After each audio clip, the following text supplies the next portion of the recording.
untuk belajar, mencari tahu catatan yang tertua, catatan yang membawa, mengarahkan akan hidup kita, bagaikan setiap barang elektronik, handphonekah itu, ada buku penuntun. Demikian pula dalam kehidupan saya dan Anda, ada buku penuntun, catatan yang sudah terlalu lama, tetapi tidak pernah ketinggalan masa akan catatan ini. Oleh sebab itu malam ini saya mengajak Anda untuk boleh melihat selanjutnya kepada catatan ini, catatan kuno ini. Bagaimana catatan yang sudah begitu lama ini boleh menjadi berkat bagi saya dan saudara. Anda tahu bahwa catatan kuno ini ditulis dengan rentang waktu yang cukup panjang. 1600 tahun lamanya. Wow, satu penulisan tesis yang cukup panjang, memakan waktu 1600 tahun lamanya. Lalu, dari catatan yang menempuh waktu 1600 tahun ini, ditulis kurang lebih 40 orang penulis dengan background pendidikan yang berbeda-beda. Berbeda-beda latar belakang, tetapi ada satu syarat bagaimana sehingga mereka boleh menulis ini dengan baik. Saudara-saudaraku yang dikasihi oleh Yesus Kristus, 66 buku yang terdiri dari 39 buku di dalam buku Perjanjian Lama catatan kuno ini, Perjanjian Baru 27 buku. Ini bukan sekedar keinginan kita sendiri, tetapi sahabat-sahabatku, kalau kita mau dengan jujur mempelajari akan firman Tuhan ini, maka kita akan dapati bahwa ini adalah satu cara Allah dalam memperkenalkan tulisannya, maksud dan keinginannya kepada kita umat manusia. Anda mungkin sudah menghafal akan 1 Korintus pasal 13. Di sana Rasul Paulus menuliskan, karena tinggal ketiga hal ini, iman, pengharapan, dan kasih. Iman, untuk mempelajari dan untuk menerima akan catatan kuno ini, maka Anda harus memiliki iman. Harus percaya. Setelah percaya, punya pengharapan. Dari pengharapan ini bertumbuh dari hari ke hari. Pengharapan kepada siapa? Kepada Yesus Kristus. Dari pengharapan ini dibentuklah kasih itu. Cinta yang sejati itu di dalam kehidupan kita. Sahabat-sahabatku, dengan melihat akan catatan ini, maka saya akan menunjukkan kepada saudara bagaimana catatan kuno ini, sehingga catatan kuno ini dapat menuntun perjalanan hidup kita. Rentang waktu penulisan yang 1600 tahun ini bukan waktu yang pendek. Pembuktian sejarah menunjukkan bahwa itu dimulai dari 1400 tahun sebelum Yesus. Before Christ, BC, before Christ, sampai tahun kurang lebih 200 AD, atau dalam bahasa Latin, Anno Domini, zaman di tahun Kristus, di mana dihitung tahun perjalanan ini sesudah kedatangan Yesus dan keadaan Yesus Kristus sendiri. Dan di tengah jurang pemisah rentang waktu yang panjang ini, 1600 tahun ini, apakah kita bisa percaya bahwa benar catatan kuno firman Tuhan ini masih dapat dipercayai, masih dapat diikuti, masih dapat menjadi bagian berkat bagi kita? Ternyata Tuhan punya cara yang luar biasa dalam kehidupan kita. Ditemukannya lah yang namanya Dead Sea Scrolls itu. Dead Sea Scrolls ini adalah merupakan ungkapan pernyataan dan petunjuk Tuhan bagi perjalanan iman, pengharapan dan kasih kita kepada Yesus Kristus, di mana di dalam gulungan-gulungan yang ditemukan di laut mati ini, di sana ditemukan di tahun 1947 oleh seorang pengembala yang tidak sengaja menemukan akan Dead Sea Scrolls ini. Kemudian para arkeolog mempelajari, membuka dan mencari tahu bahasa dan isi dari gulungan-gulungan ini yang ditemukan. Dan luar biasa, catatan tulisan kuno ini merubah dunia. Saya bersyukur, saya berterima kasih sahabat-sahabatku dan para pemirsa yang ada menyaksikan akan kebaktian ini, KKR ini, karena Anda memiliki iman.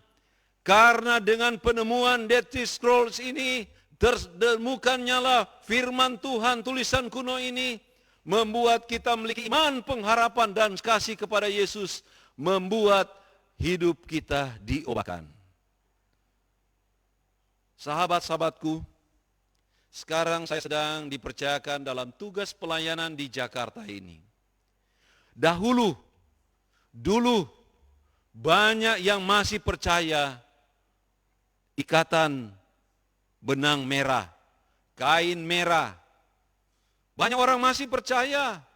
Sampai saya masih anak-anak masuk remaja, masih banyak orang tua keluarga yang berkata, bagaimana kalau boleh kemana-mana bawa kain merah, diikat di celana.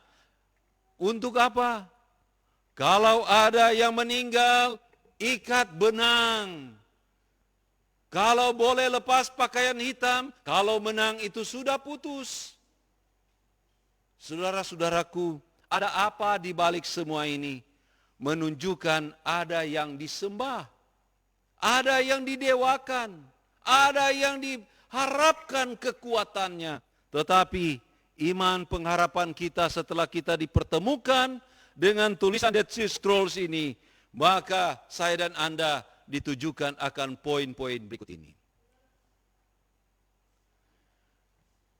Dead Sea Scrolls ini mengungkapkan akan sejarah yang menunjukkan bahwa tidak lain penulisan ini ditulis rentang waktu yang masih dapat ditemukan di sana 250 tahun sebelum Yesus sampai di tahun kurang lebih 70 sesudah masa Yesus atau di masa murid-murid Yesus ini.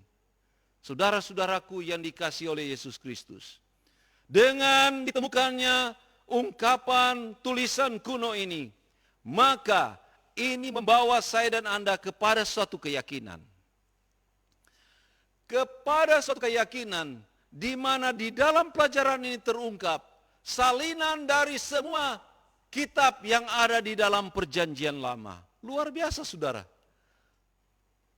Iman kita bukan tidak punya dasar, tetapi ternyata di dalam Dead Sea Scrolls ini, di sana diungkapkan kitab-kitab di dalam perjanjian lama. Diungkapkan setelah dibaca oleh para arkeolog dengan mendalami bahasa-bahasa, mereka dapati ada ekspansi dari Ratu Ester di sana. Ada peristiwa-peristiwa lain juga yang ditemukan di sana. Saudaraku, setelah lebih daripada penelitian selama 60 tahun kurang lebih, para peneliti seperti Noel Friedman, James Charlesworth, Ronald De Vaux, dan masih banyak lagi para arkeolog yang mempelajari akan ilmu penggalian, mencari tahu sejarah dari para tulisan kuno. Tidak lain ada Alkitab ini sendiri. Firman Allah itu luar biasa di sana, saudaraku. Walaupun di dalam penelitian daripada Dead Sea Scrolls ini yang mengungkapkan akan begitu banyak akan firman Allah, catatan kuno, tulisan kuno ini, walaupun ada kekurangan oleh karena dimakan usia, rapuh, tidak tertulis jelas karena patah dan lain sebagainya, tetapi dia tidak merusak akan dasar pusat pekabaran dari apa yang dimaksudkan di dalam tulisan Dead Sea Scrolls ini. Alkitab menunjukkan bahwa di dalam perjanjian lama, perjanjian baru, dalam penemuan ini menunjukkan bahwa lebih daripada 5.500 dalam naskah tulis dalam bahasa Ibrani, para arkeolog menemukan, dan cerita-cerita itu yang tertulis dalam bahasa Latin, Armenia, Ethiopia, Kopta, dan lain sebagainya, dan mungkin lebih dari 20.000 naskah, tidak lain semuanya menunjukkan cerita-cerita yang sama di dalam tulisan kuno perjanjian baru ini. Saudara-saudaraku yang dikasihi oleh Yesus Kristus, waktu berjalan begitu panjang. Para arkeolog pendahulu ini telah temukan bentuk fisik yang mereka dapati mendukung latar belakang sejarah Alkitab ini. Terungkap di sini lebih dari 40 karakter Alkitab di sana disebutkan. Dan kalau saudara sekarang masuk ke dunia Google sekarang ini mencari tahu di sana, lebih daripada lusinan situs tentang penelitian akan Alkitab ini. Penemuan-penemuan seperti ini telah menunjukkan, membuktikan bahwa dokumen kuno ini, Alkitab yang kita pegang, yang saya imani selama ini, menunjukkan bagaimana firman Tuhan ini patut kita pegang dan kita percayai. Kalau saja ada orang yang masih berpandangan dan tidak mau percaya akan Alkitab ini, firman Allah yang menciptakan diri saya dan diri Anda, masih saja tidak mau menerima, tidak percaya, itu karena tidak lain membaca buku ini, membaca kitab ini, bagaikan membaca tulisan cerita atau bahasa di koran saja. Membaca dengan tidak mau mengerti, tidak mau memahami siapa sebenarnya yang menuliskan tulisan kuno ini. Siapa sebenarnya pengarang, pencipta sebenarnya siapa. Dan itu menunjukkan bahwa dia tidak mau mendengarkan suara dari gembala itu. Mengapa dia tidak mau mendengarkan suara gembalanya? Karena dia tidak mau menjadi bagian daripada domba yang digembalakan oleh gembalanya. Saudaraku, bukan cerita karangan semata, Mazmur pasal 23. Di Mazmur pasal 23, di sana ditunjukkan Tuhan adalah gembalaku. Saudaraku, bagi saya pribadi, saya sangat yakin akan hal ini. Karena sejak saya percaya dan mau menerima dia sebagai juru selamat pribadiku, saya sampai hari ini bersyukur setelah mengenal akan gembalaku yang baik. Saya bersyukur sudah mengenal dia yang menuntun perjalanan domba-dombanya termasuk saya. Di mana dia gembalakan, tidak satu pun kekurangan. Kekurangan saya di atas dunia ini tidak dapat dibandingkan dengan penghargaan, pengorbanan Yesus pada kita manusia. Mazmur pasal 23 ini telah mengungkapkan bahwa dialah gembala yang baik.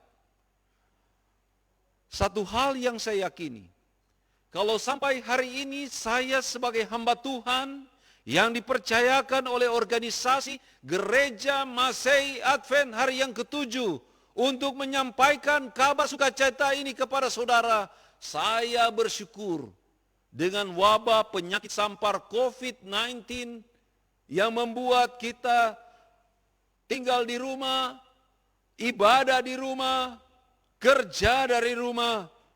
Tuhanku Allah yang luar biasa, yang memenuhi kebutuhanku sampai hari ini. Saya yakin dan saya percaya, benar firman Tuhan berkata Mazmur 23 ini, Dia menyediakan, Dia membimbing aku.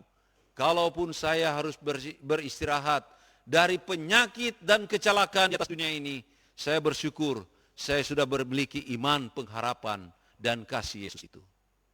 Saudara-saudaraku yang dikasihi oleh Yesus, di dalam firman-Nya atau surat cinta daripada Sang Pencipta ini, membuktikan kepada saya dan saudara, ketika kita lapar akan kebenaran, maka kita akan mencari dan meneliti akan firman Tuhan ini. Bagaikan surat cinta dari Sang Kekasih. Bagaikan SMS Sang Kekasih. Bagaikan email Sang Kekasih. Komentar Sang Kekasih di Facebook. Kita suka berulang kali untuk membaca dan membaca. Dan kita suka untuk share kepada orang lain akan maksud daripada Tuhan ini. Maukah hidup Anda dibaharui melalui catatan kuno yang sudah diungkapkan oleh para arkeolog ini? Maukah Anda mau diubahkan dari kehidupan tadinya tidak mengenal, sekarang kenal, dan maukah Anda mengikuti akan pengenalan akan catatan kuno ini? Ini saya tawarkan sebagai pilihan bagi saudara yang mendengarkan dan menyaksikan pekabaran ini. Yesus sendiri sudah menunjukkan pengakuannya bahwa Dia adalah sumber dan kebenaran itu. Dia adalah jalan keselamatan itu. Masihkah kita ragu? Masihkah Anda ragu memberikan iman, pengharapan, dan kasih kepadanya? Yohanes 14 ayat 6, dengan lembut Tuhan Yesus berkata, Akulah jalan dan kebenaran dan hidup. Akulah jalan, kebenaran, dan hidup. Tidak ada seorang pun yang datang kepada Bapa kalau tidak melalui aku. Sahabat-sahabatku, apakah ada pembuktian lain yang saudara boleh tunjukkan di zaman now, zaman sekarang ini, ada seorang yang mengaku penguasa dunia sekalipun yang boleh berkata, Akulah jalan, kebenaran, dan hidup. Adakah saudara temukan?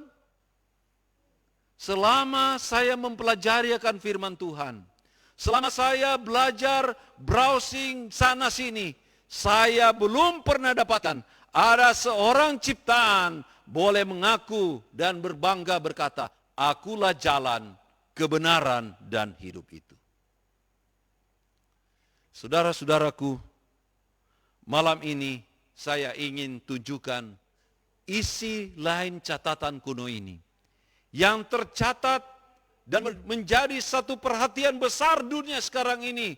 Wahyu 14 ayat yang ke-7, kalau saudara mau perhatikan dan mempelajari dan membuktikan bahwa saudara punya iman, pengharapan, dan kasih, agar ini boleh merubah hidup kita. Ingat saudara-saudaraku, pekan ini kita berkomitmen ada satu ibadah kebangunan rohani, di mana kalau begitu ada masa di mana iman saya, iman Anda tidur, kita harus bangun. Bangun pekan ini dengan Wahyu 14 ayat 7 ini berkata, Takutlah akan Allah dan muliakanlah Dia, karena telah tiba saat penghakimannya, dan sembahlah Dia yang telah menjadikan langit dan bumi, laut dan semua mata air. Mengapa ini harus diperhatikan, sahabat-sahabatku? Oleh karena dalam Wahyu pasal 12 ayat 17, di sana diingatkan bahwa ada pertentangan, ada peperangan yang besar yang akan diserang kepada gereja Allah, kepada umat-umat Allah, kepada domba-domba Allah, kepada saya dan Anda, di mana kita menurut hukum-hukum Allah, memelihara hukum-hukumnya, dan memiliki kesaksian atau iman pada Yesus itu. Saya dan Anda akan diserang. Serang oleh siapa? Oleh sekelompok yang disebut di sini keturunan naga itu akan memerangi keturunan yang lain. Kalau kita masih mau percaya kepada apa yang sudah diungkapkan oleh tulisan kuno ini. Catatan kuno ini yang sudah merubah saya untuk menjadi seorang pelayan Tuhan. Catatan kuno ini yang sudah mengubah seorang perampok menjadi seorang pelayan Tuhan. Catatan kuno ini yang sudah merubah seorang bapa yang tidak mengasihi anaknya, hidup mabuk-mabukan, hidup berjudi, hidup berfoya-foya, menjadi seorang bapa yang penuh cinta kepada istri, menjadi pengasih kepada anak-anaknya, dan mau menjadi keluarga yang melayani. Ada banyak kisah contoh kehidupan yang nyata dari orang-orang yang diubahkan oleh karena mengenal akan catatan kuno ini. Bagaimana dengan Anda? Ada perintah Allah. Saya mau dan berkomitmen bersama sahabat-sahabat mau melayani saudara yang boleh jadi saudara stay at home, tinggal di rumah, dan daripada saudara hanya membuang waktu berjam-jam melihat film-film yang hanya memberikan kepuasan sesaat, tetapi dengan Anda menonton akan seri KKR, tulisan kuno boleh merubah hidup Anda. Bila dengan doa dan penyerahan, maka saudara mau menerima kebenaran ini. Itulah sebabnya kami menyampaikan kabar sukacita ini karena perintah Sang Pencipta. Markus 16 ayat 15 diperintahkan, pergilah ke seluruh dunia, beritakan Injil kepada segala makhluk. Pergilah, sekarang kami datang di handphone Anda, di depan layar TV Anda, di semua alat media yang saudara saksikan sekarang, untuk perhatikan perintah kabar baik Injil, good news ini, untuk diperintahkan oleh Sang Pencipta, diberitakan. Kami menyampaikan dan Anda mendengarkan. Saudara-saudaraku, haruskah Anda percaya pada tulisan kuno ini? Harus, saudara. Anda harus percaya. Karena Yohanes 17 ayat 17 mengingatkan kepada kita malam ini. Bila perkataan ini saudara perhatikan baik-baik, kuduskanlah mereka dalam kebenaran, firman-Mu adalah kebenaran. Kalau saudara mau dikuduskan, saudara harus hidupkan kebenaran. Kalau saudara tidak mau masuk dalam penjara di dunia ini, saudara harus hidupkan hal-hal yang tidak melanggar hukum negara kita. Kalau saudara mau dicintai oleh pasanganmu, oleh anak-anakmu, oleh keluargamu, hidupkanlah cinta itu di dalam rumah tanggamu. Kalau saudara mau dikasihi oleh masyarakat, hidupkanlah norma-norma etika-etika yang masyarakat mau Anda lakukan. Sudah pasti, kalau kita berbuat seperti apa yang difirmankan, sudah pasti kalau kita mau dikuduskan, maka firman itu harus kita hidupkan. 2 Timotius 3 ayat 16. Catatan-catatan tentang pemberitaan firman Tuhan ini begitu banyak. Tetapi beberapa hal yang boleh saya sampaikan pada malam ini menunjukkan bahwa segala tulisan yang diilhamkan Allah memang bermanfaat untuk mengajar, untuk menyatakan kesalahan, untuk mengatakan, memperbaiki kelakuan, dan mendidik orang dalam kebenaran. Saya bersyukur, saya kenal akan tulisan kuno ini sejak saya masih kecil dan dibimbing oleh papa dan mama saya. Saya bersyukur karena pengenalan saya akan tulisan kuno ini, catatan kuno ini, merubah hidup saya. Merubah hidup saya untuk mau melayani Tuhan. Sahabat-sahabatku, kalau ada waktu saya berlibur pulang ke kampung halaman saya di Manado, di desa Kawilei, di desa Kauditan, saya temukan sahabat-sahabat saya seangkatan saya. Saya bahkan beberapa saya tanya, di mana mereka? Oh maaf Pak Pendeta Sidi, sudah beristirahat. Istirahat karena apa? Oleh karena ditabrak mobil, kecelakaan motor. Karena apa? Oleh karena mereka sudah kelebihan minumnya. Ada banyak dengan berperilaku yang tidak sesuai dengan catatan kuno, hidup mereka disia-siakan. Ada yang berkata, ini cerita benar saudara, ketemu teman dan katakan, wah hidupmu lain ya pendeta ya. Lain apanya? Sama, saya makan nasi, minum air putih, sama dengan Anda. Tetapi kamu lebih berbahagia, itu pilihan teman. Pilihan. Saya memilih dengan mengenal catatan kuno ini yang sudah merubah hidup saya mau melayani Tuhan. Saya bersyukur malam ini di studio ini istri saya ikut menampingi melayani. Anak saya ikut melayani. Anak-anak saya ikut melayani. Inilah sukacitaku. Tidak ada yang lebih yang saya inginkan dengan mengenal akan catatan kuno ini yang sudah merubah hidup saya tunjukkan. Dan perlu Anda tahu, ketika anak saya yang pertama katakan satu kali dia pulang dari sekolah, Papa, dengan sukacita dia katakan, Papa, saya ingin menerima kebenaran Kristus. Saya ingin mengikuti teladan Yesus untuk dibaptiskan seperti cara Yesus. Saya berkata, apa benar? Iya Papa, apa sudah cukup tahu? Sudah Papa, dari mana Anda tahu? Oh bukankah Papa di rumah setiap pagi kita bangun dan kita adakan kebaktian bersama? Bukankah di sekolah kita juga berbakti, belajar, follow the Bible, dan belajar tentang tulisan kuno ini? Baik, kalau itu keputusanmu. Dan akhirnya dia mengambil satu keputusan, menerima akan kabar sukacita yang sudah ditunjukkan Allah ini. Oleh firman Tuhan, langit telah dijadikan. Oleh nafas dari mulutnya, segala tentaranya. Mazmur 33 ayat 6. Dan ayat yang ke-9 dia tambahkan.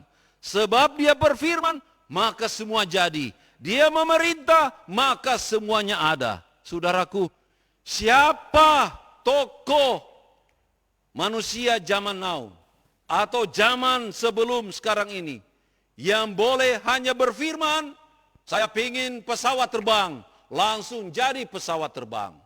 Saya ingin membuat binatang ini, langsung jadi. Saya ingin tumbuhkan pohon, langsung ada. Tidak lain dari apa yang catatan kuno ini sebutkan. Hanya satu nama, jalan kebenaran dan kehidupan, yaitu Allah, Yesus Kristus sendiri. Roma 15 ayat yang keempat dalam catatan kuno ini pun menunjukkan kepada kita. Sebab segala sesuatu yang ditulis dahulu telah ditulis untuk menjadi pelajaran bagi kita, supaya kita teguh berpegang pada pengharapan oleh ketekunan dan penghiburan dari kitab suci. Supaya apa yang dituliskan di zaman-zaman sebelum saya dan Anda, yang ditemukan, diteliti, sejak ditulis masih zaman 1400 sebelum Masehi. Dan kalau kita mau cari sejarah zaman sekarang tidak terlalu sulit sahabatku untuk mencari tahu tulisan-tulisan ini. Sejarahnya ada banyak tulisan sejarah kekristenan kita, ada banyak pembuktian-pembuktian daripada para arkeolog menunjukkan tadinya ada banyak para arkeolog ini mengadakan penelitian, mencari tahu untuk menentang Allah. Tetapi ketika mereka menemukan, bukannya mereka menjadi penentang Allah, mereka justru menemukan dan mengatakan kebenaran Allah. Saudara-saudaraku, Mazmur 119 ayat 11, dalam hatiku aku menyimpan janjimu, supaya aku jangan berdosa terhadap engkau. Kalau saudara mau menyimpan akan catatan kuno ini di dalam hati kita, mau mengingat selalu akan catatan kuno ini di dalam kehidupan kita, renungkan, hafalkan, maka saya percaya ini akan menjadi berkat tersendiri bagi kita. Pada kesempatan ini, saya ingin mengundang anak saya. Bukan saya mau tunjukkan kehebatannya, tetapi di usia dini, kalau kita punya tanggung jawab sebagai orang tua, mau tunjukkan catatan kuno ini kepada anak-anak kita yang masih usia belia, yang pemikirannya belum banyak tercemar dengan pengaruh-pengaruh dunia, maka saya ingin tunjukkan kepada Anda bahwa anak saya Gracia, mari Gracia, dia akan tunjukkan kepada Anda, dia akan coba menghafalkan apa yang sudah pernah dihafalkan. Anda boleh cek, tidak ada Gracia di YouTube sejauh ini. Akan di mana dia akan menghafalkan ini. Bahwa Jesus Christ, Yesus Kristus revealed from Genesis to Revelation. Bahwa Yesus Kristus itu diungkapkan dalam catatan kuno ini dari kitab Kejadian, Keluaran sampai Wahyu. Di mana Yesus diungkapkan sebagai apa dari setiap buku ini. Saudaraku, ini merupakan penelitian yang luar biasa dari para peneliti-peneliti Alkitab. Dan mereka mensamerikan. Dan beberapa orang yang saudara boleh cari di YouTube bahwa mereka coba mengungkapkan. Dan Gracia ketika temukan ini, dia punya kerinduan untuk menyaksikan. Sebagaimana Mazmur 119 ayat 11 ini. Dalam hatiku aku menyimpan janjinya, supaya aku tidak berdosa terhadap engkau. Saya berulang kali tidak sanggup. Tetapi Gracia sudah cukup menghafalkan ini. Kalaupun ada satu dua dia lupa atau terlangkahi, kita dapat maklumi. Tetapi kesempatan ini Gracia, coba ungkapkan apa yang engkau kenal. Jesus Christ, Yesus dalam setiap buku dari Kejadian sampai Wahyu. Tapi mohon maaf saudara-saudaraku, ini dalam bahasa Inggris. Mungkin kesempatan berikut dalam bahasa Indonesia, tetapi saya percaya Anda bisa memahami apa yang Gracia sampaikan. Silakan Gracia. Jesus revealed from Genesis to Revelation. In Genesis, Jesus is the ram at Abraham's altar. In Exodus, he is the Passover lamb. In Leviticus, he is the high priest. In Numbers, he is the cloud by day and the pillar of fire by night. In Deuteronomy, he is the city of our refuge. In Joshua, he is the scarlet thread out Rahab's window. In Judges, he is our judge. In Ruth, he is our kinsman redeemer. In 1 and 2 Samuel, he is our trusted prophet. And in Kings and Chronicles, he is our reigning king. In Ezra, he is our faithful scribe. In Nehemiah, he is the rebuilder of everything that was broken. In Esther, he is our Mordecai sitting faithful at the gate. In Job, he is the Redeemer who ever lived. In Psalms, he is my shepherd that I shall not want. In Proverbs and Ecclesiastes, he is our wisdom. In the Song of Solomon, he is our beautiful bridegroom. In Isaiah, he is the suffering servant. In Jeremiah and Lamentation, he is Jesus, the weeping prophet. In Ezekiel, he is the wonderful four-faced man. And in Daniel, he is the fourth man in the midst of a fiery furnace. In Hosea, he is my love that is forever faithful. In Joel, he baptizes with the Holy Spirit. In Amos, he is our burden bearer. In Obadiah, our Savior. And in Jonah, he is the greatest foreign missionary that takes the word of God into all the world. You go on and you see in Micah, he is the messenger with the beautiful feet. In Nahum, he is the avenger. In Habakkuk, he is the watchman that is ever praying for revival. In Zephaniah, he is the Lord mighty to save.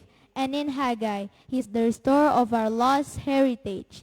In Zechariah, he is the fountain. And in Malachi, he is the son of righteousness with healing in his wings. In Matthew, thou art the Christ, the Son of the living God. In Mark, he is the miracle worker. In Luke, he is the Son of Man. And in John, he is the door by which every one of us must enter. In Acts, he is the shining light that appears to Saul on the road to Damascus. In Romans, he is our justifier. In 1 Corinthians, our resurrection. In 2 Corinthians, he is our sin bearer. In Galatians, he redeems us from the law.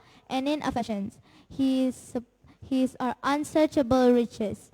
In Philippians, he supplies our every need. And in Colossians, he is the fullness of the Godhead bodily.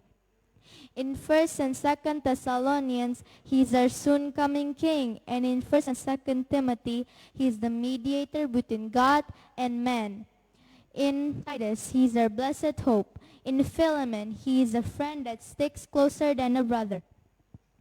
In Hebrews, he is the blood of an everlasting covenant. And in James, he is the Lord that heals the sick. In 1 and 2 Peter, he is the chief shepherd. And in 1st, 2nd, and 3rd John, he is the in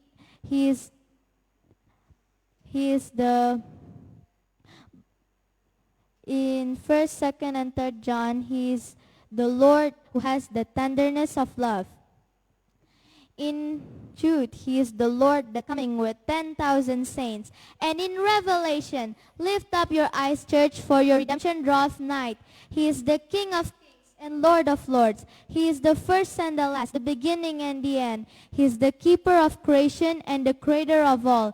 He is the architect of the universe and manager of all times. He always was, he always is, and he always will be. Unmoved, unchanged, undefeated, and never undone. He was bruised and brought healing. He was pierced in his pain. He was persecuted and brought freedom. He was dead and brought life. He is risen and brings power. He reigns and brings peace. The world can understand him. The armies can defeat him. The schools can explain him, and the leaders can ignore him. Herod can kill him. The Pharisees can confuse him. Nero can crush him, and Hitler can silence him. The New Age can replace him, and the science can explain him away. He is life, love, longevity, and more. He is goodness, kindness, gentleness, and God. He is righteous, mighty, powerful, and pure. His ways are right, and word is eternal. His will is unchanging, and his mind is on me. He is my Redeemer. He is my Savior. He is my guide. He is my peace. He is my joy. He is my comfort. He is my Lord, and he rules my life. And he is Jesus. He is Jesus. Saudara-saudara lihat, terima kasih, Gracia. Dia adalah Yesus. Dari mana ungkapan ini semua terjadi? Dari catatan kuno, tulisan kuno ini mengungkapkan bahwa dia adalah Alfa dan Omega. Yang pertama dan terakhir, dia tetap adalah Allah. Saudara-saudaraku, ada banyak juga ungkapan yang lain yang menunjukkan bahwa dia Allah yang selalu menyediakan. Dia adalah Allah yang selalu bersama dengan kita, Immanuel. Masihkah saudara tidak percaya akan ungkapan catatan kuno ini yang menunjukkan akan kebesaran Tuhan? Saudara-saudaraku, Yesaya 49 ayat yang ke-16 dalam catatan kuno ini menunjukkan, lihat, aku telah melukiskan engkau di telapak tanganku. Apakah saudara melihat bahwa telah dilukiskan nama saya, nama Anda di telapak tangan Yesus itu sendiri? Karena dia yang menciptakan saya dan Anda. Dia tuliskan, artinya dia cinta saya dan Anda. Itulah sebab itu Yohanes 3 ayat 16. Karena begitu besar kasih Allah akan dunia ini, sehingga dia telah mengaruniakan anaknya yang tunggal, supaya barang siapa yang percaya, saya, Anda yang percaya kepadanya, tidak binasa, melainkan beroleh hidup yang kekal. Malam ini saudara-saudaraku, tangan saya, tangan Anda, yang seharusnya terpaku di atas kayu palang, kayu salib itu, digantikan dengan tangan Yesus. Dia bisa saja berbuat dosa, tetapi dia memilih untuk tidak berbuat dosa. Tetapi tangannya dan kakinya, lambungnya, kepalanya yang dimahkotoi duri, yang seharusnya kepala saya dan Anda, yang memikirkan dan bertindak dengan tidak memikirkan catatan-catatan surat cinta kasihnya, seharusnya kepala saya dan kepala Anda yang dimahkotoi duri. tetapi Yesus tanggung semuanya itu. Saudara-saudaraku yang dikasihi oleh Yesus, dalam 1 Yohanes 1 ayat 7, tetapi jika kita hidup di dalam terang, sama seperti Dia ada di dalam terang, maka kita beroleh persekutuan seorang dengan yang lain, dan darah Yesus, anaknya itu, menyucikan kita daripada segala dosa. Apa yang dapat kita hidupkan dari ayat ini? Kalau kita mengaku kita hidup di dalam kebenaran catatan kuno ini, jadilah seorang yang memiliki kerendahan hati seperti Yesus. Saya belajar dari hari ke hari untuk menjadi rendah hati di hadapan Tuhan. Menjadi rendah hati di hadapan istri, di hadapan anak-anak saya, di hadapan saudara-saudara, anggota jemaat, di hadapan kita. Bukan hanya menghormati orang tua saja, tetapi karena kita menghormati akan Tuhan kita. Ayat saya yang terakhir malam ini, Lukas 11 ayat 28. Ingat saudaraku, kalau dari ayat-ayat yang saya sudah sebutkan tadi, Anda terlalu banyak tidak sempat mencatat atau Anda bisa memutar kembali akan pelajaran malam ini. Tetapi saya ingin Anda ingat baik-baik Lukas 11 ayat 28 ini. Tetapi Yesus berkata, yang berbahagia ialah mereka yang mendengarkan firman Allah dan yang memeliharanya. Yang disebut berbahagia kalau saya dan Anda mendengarkan firman Allah plus melakukan kebenaran catatan kuno ini. Malam ini saya ingin mengajak kepada saudara-saudara, baik yang ada di dalam studio ini, maupun yang ada menyaksikan akan lewat Zoom Taman Harapan, lewat Facebook Taman Harapan, dan media lainnya. Kalau saudara memiliki iman, pengharapan, dan kasih kepada Yesus, dengan terungkapnya kebenaran firman Tuhan ini, bahwa catatan yang sudah lama ini, bayangkan saudara, 1400 tahun sebelum zaman Yesus sudah diungkapkan siapa lagi yang menulis akan awal cerita ini. Itu di zaman Nabi Musa. Dia sudah mulai menulis, tersimpan cukup waktu yang cukup lama, tidak diketahui. Tetapi cara Tuhan mengungkapkan kebenaran itu di zaman kita sekarang. Ditemukan di tahun 1947, dipelajari dengan teliti dan berkembang kurang lebih 60 tahun. Para peneliti terus belajar sampai hari ini dipelajari. Saudara-saudaraku, catatan-catatan kuno ini dihubungkan dengan sejarah-sejarah yang ada baik di daerah Palestina, di Mesir, di Yerusalem, sampai di antara kita yang sudah pernah pergi ke situs-situs di mana Yesus pernah ada di atas dunia ini.